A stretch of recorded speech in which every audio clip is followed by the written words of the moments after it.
Bangkok giỏi lắm, nhưng có những thứ Sài Gòn làm tốt hơn nhiều và điều đó khiến tụi tôi sốc nặng. Đó là lời thú nhận thẳng thừng từ Mini Couple, một cặp đôi Thái Lan vốn luôn tự hào rằng Bangkok là trung tâm của Đông Nam Á. Nhưng sau đúng 5 ngày lăn lộn ở thành phố Hồ Chí Minh, họ bỗng thấy mình như lạc vào một phiên bản song song của Bangkok, sôi động, hiện đại và nhiều lúc còn nhỉnh hơn. Từ bia Sài Gòn rẻ hơn cả bia ở phố Khao San, đến dịch vụ gội đầu kiểu Việt đỉnh hơn cả spa ở Bangkok, rồi những khu mua sắm, cà phê, kiến trúc vừa truyền thống vừa hiện đại, tất cả đã khiến họ liên tục thốt lên, ủa, Việt Nam chất thế này từ bao giờ? Và thế là, thay vì mang về những clip review nhẹ nhàng như thói quen thường thấy, Mini Couple lại mang về cả một chuỗi trải nghiệm gây chấn động cộng đồng mạng Thái Lan. Vậy hành trình 5 ngày ấy rối não đến mức nào? Cặp đôi Thái đã so sánh Sài Gòn và Bangkok ra sao? Hãy cùng tôi review câu chuyện của cặp đôi này ngay sau đây. Cặp đôi Mini Couple vừa đáp xuống sân bay Tân Sơn Nhất là đã bị cuốn vào không khí Sài Gòn ngay tức khắc. Họ kể, mới bước ra khỏi cửa sân bay, chưa kịp định thần là cả đám tài xế taxi, xe ôm lao vào chào mời, kiểu ê, đi xe tôi đi, rẻ lắm. Cảnh này họ bảo giống hệt mấy khu sân bay ở Bangkok như Suvarnabhumi, nhưng ở Sài Gòn có phần nóng hơn, nhộn nhịp hơn, như thể cả thế giới đổ dồn về đây. Họ suýt bị một anh tài xế hủy booking Grab để ép đi xe riêng, đúng kiểu drama sân bay mà ai đi du lịch cũng từng nghe. Tôi tưởng tượng mà thấy giống mấy lần ra sân bay Nội Bài hay Tân Sơn Nhất, đông như hội, phải tỉnh táo không là bị dắt mũi liền. Để tránh bị lùa, họ mách mẹo cực hay, ra khỏi sân bay, quẹo trái, tìm chỗ có cờ Việt Nam, đó là điểm đón xe Grab chính thức. Đừng nghe ai dụ đi lung tung, không làm mất tiền oan. Sau khoảng 20 phút chạy xe, họ đến M Villas Hotel ở Tôn Thất Đạm. Phòng ốc sạch sẽ, hiện đại, decor kiểu boutique sang xịn, còn có đôi dép voi siêu dễ thương trong phòng. Họ khen nức nở, bảo nhìn không thua gì mấy khách sạn boutique ở khu Sukhumvit của Bangkok, mà giá lại mềm hơn nhiều. Tôi nghe mà thấy Sài Gòn đúng là biết cách chiều khách. Buổi tối đầu tiên, hai bạn kéo nhau ra phố đi bộ Bùi Viện, cái nơi mà tôi hay gọi là trái tim đêm của Sài Gòn. Họ so sánh Bùi Viện như Khao San ở Bangkok, nhưng có thêm chút vibe của soi Cao Bôi và Tạ Hiện ở Hà Nội. Tưởng tượng đi, một con phố sáng rực ánh đèn neon, nhạc sập sình từ các quán bar, mùi đồ ăn đường phố thơm lừng, người người qua lại như hội. So với Khao San, Bùi Viện có vẻ đa sắc hơn, vừa có quán nhậu vỉa hè, vừa có pub sôi động, lại thêm mấy màn trình diễn phun lửa ngay trên đường, kiểu mà ở Bangkok hiếm thấy. Họ bảo không khí ở đây như một bữa tiệc không bao giờ tàn, khiến mấy khu đêm ở Bangkok phải ngó mà học hỏi. Họ ghé một quán vỉa hè, gọi bia Sài Gòn với đồ nhậu. Bia ở đây siêu rẻ, chỉ 20.000 đến 28.000 Việt Nam đồng, khoảng 14 đến 28 baht, rẻ hơn cả bia ở Khao San hay Patpong. Họ kể uống bia lạnh, nhâm nhi đồ ăn đường phố, nhìn dòng người qua lại, đúng kiểu chill mà Sài Gòn mới có. Họ còn gặp hai người bạn đồng hành, tự giới thiệu là độc thân vui tính, lần đầu đi du lịch nước ngoài cùng nhau. Cả nhóm ngồi nhậu, trò chuyện rôm rả, chọc nhau cười nghiêng ngả, đúng không khí Sài Gòn về đêm, vừa thân thiện, vừa sôi động. Họ bảo ở Bangkok, mấy khu như Khao San cũng vui, nhưng thiếu cái cảm giác gần gũi như ở Bùi Viện, nơi mà ai cũng có thể nhập hội ngay. Mini Couple mô tả thành phố Hồ Chí Minh như một thành phố đầy năng lượng, vừa nhộn nhịp như Bangkok, vừa có những góc yên bình như mấy khu ngoại ô Thái Lan.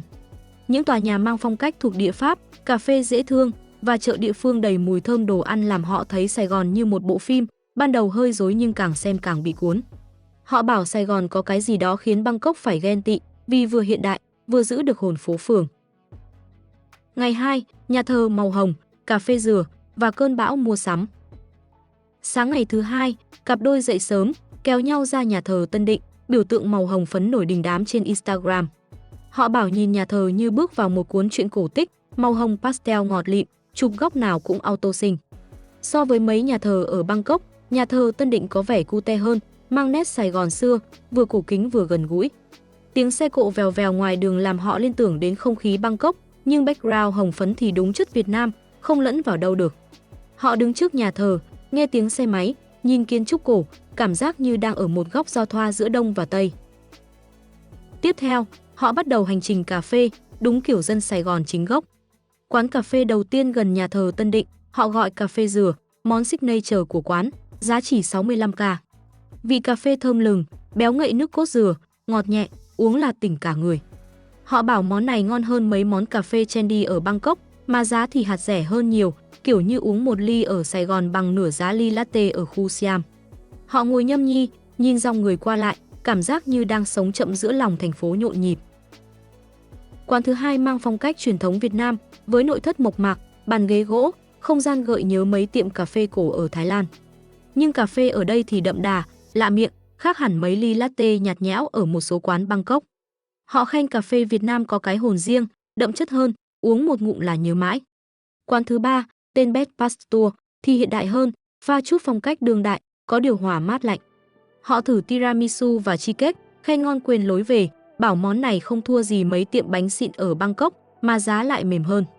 Quán này đông người địa phương, vì vừa có đồ uống ngon, vừa là chỗ lý tưởng để trốn nóng. So với Bangkok, Sài Gòn có vẻ chịu chơi hơn trong việc kết hợp cà phê và không gian, từ vintage đến hiện đại, cái gì cũng có. Buổi chiều, họ chuyển sang mode mua sắm, ghé The New Playground, một khu mua sắm dưới tầng hầm với hàng loạt cửa hàng thời trang. Họ mua áo hở vai giá 390k, khoảng 36 baht, rồi cả bộ đồ tầm 500k. Giá này rẻ hơn cả mấy khu chợ như Chatuchak ở Bangkok, mà kiểu dáng thì trendy, không thua gì mấy shop thời trang ở Siam Square. Kế bên là tòa nhà Katinat, với cầu thang xoắn ốc đẹp như phim, lý tưởng để chụp ảnh.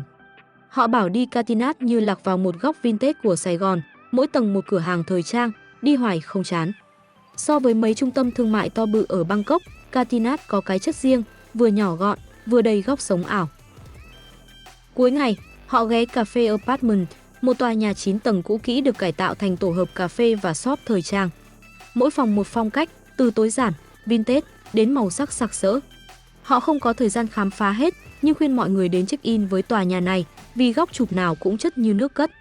So với mấy khu phức hợp như Icon Siam ở Bangkok, cà phê Apartment có vẻ độc lạ hơn, vừa giữ được nét cổ kính, vừa hiện đại hóa cực kỳ thông minh. Họ bảo ở Bangkok hiếm có chỗ nào kết hợp được vừa cà phê, vừa thời trang, vừa sống ảo như thế này. Ngày 3, cà phê đen, phố sách và dạo sông Sài Gòn. Ngày thứ 3, hai bạn khởi đầu bằng cà phê đen, một quán mang phong cách tối giản, pha chút Hàn Quốc lẫn Việt Nam. Quán không chỉ bán cà phê mà còn có cửa hàng thời trang với phong cách frou-frou, lãng mạn, nhẹ nhàng. Họ mua quần áo trị giá 2.800.000 Việt Nam đồng, khoảng 3.000 baht, khen kiểu dáng đẹp, hợp thời trang, chẳng thua gì mấy shop boutique ở khu Sukhumvit hay Siam của Bangkok. Không gian quán thì chụp ảnh đẹp lung linh, từ góc bàn đến ánh sáng, đúng kiểu Instagrammable mà dân Thái mê. Họ bảo ở Bangkok, muốn tìm quán vừa cà phê ngon, vừa bán đồ đẹp thế này thì phải lùng kỹ lắm. Tiếp theo, họ quay lại đường Nguyễn Trãi, con phố thời trang nổi tiếng của Sài Gòn. Họ mua áo và váy từ các thương hiệu như Maven và Kiddo, giá từ 200.000 đến 500.000 Việt Nam đồng mỗi món. Họ bảo mấy bộ đồ này có thể mặc đi sự kiện hoặc đi làm, cắt may đẹp, giá lại rẻ hơn nhiều so với mấy shop thời trang ở Bangkok. So sánh thì thấy Sài Gòn có lợi thế hơn về giá cả và sự đa dạng, từ đồ vintage, đồ công sở, đến đồ dạo phố, cái gì cũng có. Họ còn ghé một tiệm bán đồ vintage, mua mấy chiếc khăn lụa và áo kiểu, khen cắt may cẩn thận, giá chỉ bằng một nửa so với mấy tiệm vintage ở Bangkok. Buổi chiều, họ ghé phố sách Nguyễn Văn Bình, một con phố nhỏ yên bình giữa lòng Sài Gòn, đầy hiệu sách, quán cà phê và cây xanh. Họ bảo nơi này như một ốc đảo giữa thành phố nhộn nhịp, giống mấy khu phố sách ở Bangkok nhưng dợp bóng cây hơn, không khí mát mẻ hơn. Đến đây khoảng 4 giờ chiều là lý tưởng, vừa tránh nóng, vừa chụp được ảnh đẹp. Đối diện phố sách là bưu điện thành phố, với kiến trúc châu Âu cổ kính, làm họ liên tưởng đến mấy tòa nhà lịch sử ở Bangkok, nhưng vibe Sài Gòn thì gần gũi hơn, thân thiện hơn. Họ còn thấy mấy chiếc xe ba gác chở khách du lịch, kiểu như xe túc túc ở Thái Lan, nhưng ở Sài Gòn thì có nét gì đó mộc mạc hơn, dễ thương hơn. Ngày 4, cà phê châu Âu, gội đầu kiểu Việt Nam và check-in kiến trúc. Ngày thứ 4, họ ghé một quán cà phê mang phong cách cổ điển, với nội thất gỗ, đĩa CD trang trí, gợi nhớ đến mấy tiệm cà phê truyền thống ở Thái Lan. Họ thử yogurt dâu tây và americano, khen đồ uống tươi mát, đậm đà. Quán này có vibe giống mấy tiệm cà phê cổ ở Bangkok, nhưng cách bài trí thì tinh tế hơn, pha chút hiện đại mà không bị lố. Họ bảo ở Bangkok, muốn tìm quán cà phê vừa ngon, vừa có không gian đẹp thế này thì phải trả giá cao hơn nhiều. Điểm nhấn của ngày là trải nghiệm gội đầu kiểu Việt Nam, một dịch vụ mà họ bảo đỉnh hơn cả spa ở Bangkok. Gội đầu ở đây không chỉ là gội đầu, mà còn rửa mặt, đắp mặt nạ, massage, làm họ cảm thấy sạch từ đầu đến chân. Giá chỉ 249.000 Việt Nam đồng một người, khoảng 328 baht, rẻ hơn nhiều so với spa cao cấp ở Thái Lan, mà chất lượng thì đỉnh của chóp. Họ kể là suýt ngủ quên vì quá thư giãn, đúng kiểu trải nghiệm phải thử một lần trong đời. Họ còn bảo ở Bangkok, muốn có trải nghiệm spa tương tự thì phải tốn gấp đôi, gấp 3 mà chưa chắc đã bằng. Buổi chiều, họ chụp ảnh trước khách sạn Mandarin Oriental Sài Gòn, một điểm check-in với kiến trúc châu Âu cổ kính. Họ bảo góc này như lạc vào một thành phố ở Pháp, nhưng vẫn có tiếng xe máy vèo vèo đặc trưng của Sài Gòn. So với Bangkok, Sài Gòn có nhiều góc kiến trúc châu Âu hơn, mà lại gần gũi, dễ tiếp cận hơn. Họ khuyên nên đến đây khoảng 4 giờ 30 phút đến 5 giờ chiều để chụp ảnh đẹp, ánh sáng dịu và không quá nóng. Họ còn kể đi bộ quanh khu này, nhìn những tòa nhà cổ xen lẫn hiện đại, cảm giác như Sài Gòn vừa là Paris, vừa là Bangkok, nhưng có cái chất riêng không lẫn vào đâu. Ngày 5, cà phê view nhà hát, pizza 4PS và chia tay Sài Gòn. Ngày cuối cùng, họ khởi đầu bằng cà phê nhà hát thành phố, một quán đẹp với view nhìn ra nhà hát thành phố. Quán nằm trong một tòa nhà kiểu nghệ thuật, với cầu thang xanh dẫn lên, đông nghịt khách phải đặt chỗ trước. Họ bảo không gian quán đẹp không thua gì mấy quán cà phê xịn ở khu Siam hay Thông Lo của Bangkok, mà giá đồ uống thì dễ thở hơn nhiều. Họ gọi cà phê, ngồi ngắm nhà hát thành phố, cảm giác như đang ở một góc châu Âu giữa lòng Sài Gòn. Họ ghé chợ Bến Thành, khu chợ nổi tiếng để mua sắm và đổi tiền. Họ mách nên đổi tiền ở các tiệm vàng trong chợ vì tỷ giá tốt hơn nhiều so với Bangkok. Sau đó, họ đến Oliver Store, một cửa hàng thời trang đa thương hiệu với phong cách biển cả. Họ mua một bộ đồ giá 2.200.000 Việt Nam đồng, khen thiết kế đẹp, không gian cửa hàng độc đáo, khác hẳn mấy shop thời trang bình dân ở Bangkok. Họ bảo ở Sài Gòn, đi mua sắm vừa rẻ, vừa đa dạng, từ đồ vintage đến đồ cao cấp, cái gì cũng có, trong khi Bangkok thì thường phải vào trung tâm thương mại lớn mới tìm được đồ đẹp. Buổi trưa, họ xếp hàng ăn tại Pizza 4PS, nhà hàng pizza siêu nổi tiếng ở Sài Gòn. Dù không quay được cảnh ăn, họ bảo không khí nhộn nhịp, đồ ăn ngon, đáng để chờ. So với mấy nhà hàng pizza ở Bangkok, Pizza 4PS có vẻ chất hơn nhờ không gian hiện đại và menu sáng tạo. Họ khuyên ai đến Sài Gòn thì phải thử Pizza 4PS vì vừa ngon, vừa có cái vibe rất Sài Gòn. Trước khi rời Sài Gòn, họ chia sẻ mẹo mua fast check qua ứng dụng để qua cửa khẩu nhanh hơn, vì sân bay Tân Sơn Nhất đôi khi đông như chợ. Họ khuyên nên đến sớm 3 đến 5 tiếng để tránh kẹt, một mẹo mà ở sân bay Suvarnabhumi của Bangkok cũng hay được áp dụng. Họ bảo thủ tục sân bay ở Sài Gòn có khi còn nhanh hơn Bangkok nếu biết cách chơi đúng. Tổng kết trong 5 ngày, Mini Couple chi khoảng 3.925.000 Việt Nam đồng, khoảng 5.000 baht để mua 11 món đồ thời trang, từ áo hở vai, váy công sở đến đồ vintage. Họ đi khắp Sài Gòn, từ phố đi bộ Bùi Viện sôi động, nhà thờ Tân Định Hồng Phấn, cà phê apartment độc lạ, đến phố sách Nguyễn Văn Bình Yên Bình. Họ khen Sài Gòn vừa hiện đại như Bangkok, vừa có nét truyền thống quyến rũ, với giá cả hạt rẻ hơn, từ bia, cà phê đến quần áo. Các bạn ạ, và đó là những gì nội dung mà cặp đôi Thái này đã chia sẻ. Và sau khi video được chia sẻ lên mạng xã hội, cộng đồng mạng Thái Lan lập tức nổ ra một cuộc tranh luận cực kỳ sôi nổi. Có người ngạc nhiên, có người ghen tị, thậm chí có người khó ở khi thấy Việt Nam phát triển vượt xa tưởng tượng. Dưới đây là một số bình luận tiêu biểu. Tôi phải thú thật là trước giờ tôi cũng nghĩ Việt Nam còn nghèo, chắc chỉ có chợ truyền thống và xe máy khắp nơi. Nhưng xem clip này tôi mới thấy Sài Gòn có nhiều thứ hiện đại chẳng khác gì Bangkok. Quán cà phê đẹp, mua sắm hợp thời trang, mà giá lại rẻ hơn nhiều. Tôi cảm giác như người Thái chúng ta đang chủ quan, cứ nghĩ Thái Lan là trung tâm, nhưng Việt Nam đang lên rất nhanh. Nhìn Mini Couple trải nghiệm gội đầu kiểu Việt Nam mà tôi cười xỉu. Ở Thái Lan gội đầu thì chỉ gội thôi, còn bên đó thì thành cả một dịch vụ spa mini, giá lại rẻ. Thành thật mà nói, tôi thấy Việt Nam giỏi ở chỗ biến những thứ đơn giản thành trải nghiệm đặc biệt, còn Bangkok đôi khi cứ chạy theo luxury mà quên mất sự thân thiện. Bangkok vẫn hơn Sài Gòn ở nhiều mặt, đặc biệt là hạ tầng giao thông, tàu điện, sân bay quốc tế. Nhưng phải công nhận rằng Sài Gòn có bản sắc riêng rất mạnh. Nhìn cách họ giữ lại kiến trúc Pháp rồi kết hợp với phong cách hiện đại, tôi thấy khá ngưỡng mộ. Chúng ta đừng chỉ so sánh ai hơn ai, mà nên học cách Việt Nam giữ được hồn dân tộc. Tôi không muốn tin, nhưng phải công nhận quần áo, cà phê và bia ở Sài Gòn rẻ hơn Bangkok thật. Mini Couple mua đồ xinh xắn vậy mà giá chỉ bằng một nửa Thái Lan. Có lẽ đây là lý do ngày càng nhiều khách quốc tế chọn Việt Nam thay vì Thái Lan. Người Thái chúng ta nên xem đây là lời cảnh báo.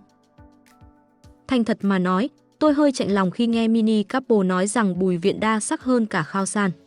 Tôi từng tự hào Khao San là phố đêm nổi tiếng nhất Đông Nam Á, nhưng có lẽ thời thế đã thay đổi. Việt Nam đang phát triển mạnh về du lịch, và Sài Gòn đang có vị thế cạnh tranh trực tiếp với Bangkok.